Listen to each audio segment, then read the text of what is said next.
छत्रपती संभाजीनगरमध्ये मतीन पटेल प्रकरण आता तापल्याचं दिसतंय।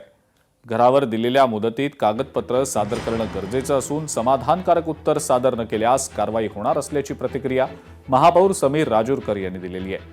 मतीन पटेलनं शपथपत्रात दिलेली माहिती चुकीची असल्यास नगरसेवक पद रद्द होण्यासह कायदेशीर कारवाई होऊ शकते अशी प्रतिक्रिया महापौर समीर राजूरकर यांनी दिलेली आहे।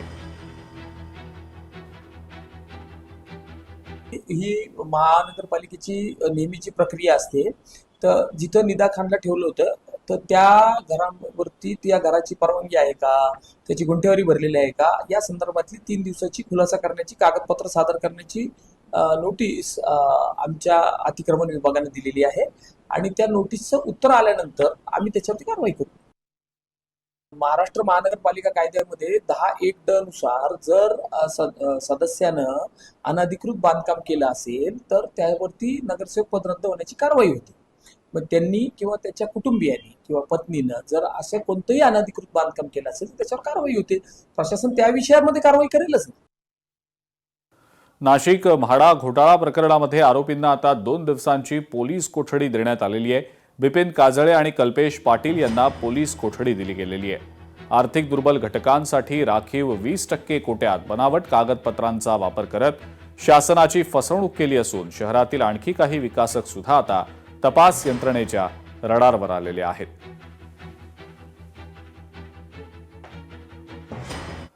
यानंतरची बातमी अमरावतीमधली आहे। अमरावतीमध्ये 24 तासात 2 हत्या झाल्याच्या घटना घडलेल्या आहेत आणि या दोन्ही हत्येच्या घटना पैशांच्या वादावरून झाल्याची माहिती मिळतेय।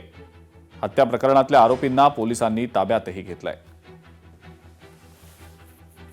त्या 2 व्यक्तींचा आम्ही शोध घेतला। 2 व्यक्तींना आम्ही ताब्यात घेऊन त्यांना विचारपूस केली। त्यांनी सुद्धा पैशाच्या कारणावरून आमचे वाद होते असे सांगून खुनाचा गुन्हा आम्ही दाखल केलेला आहे।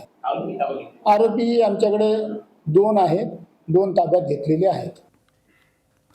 समृद्धी महामार्गावर नियम सर्रासपणे धाब्यावर बसवले जात असल्याचं समोर आलेलं आहे। दुचाकीवर तरुणाचा बिनधास्तपणे प्रवास सुरू असल्याचं समोर आलंय। समृद्धी महामार्गावर केवळ 4 चाकी वाहनांनाच परवानगी असताना महामार्गावर दुचाकी आणि रिक्षा वाहनांना प्रवेशबंदी असताना हा दुचाकीस्वार समृद्धी महामार्गावर आला तरी कसा असा प्रश्न आता उपस्थित होतोय। मोठ्या वाहनांकडनं अपघात होण्याची भीती देखील त्यामुळे आता व्यक्त होतीये।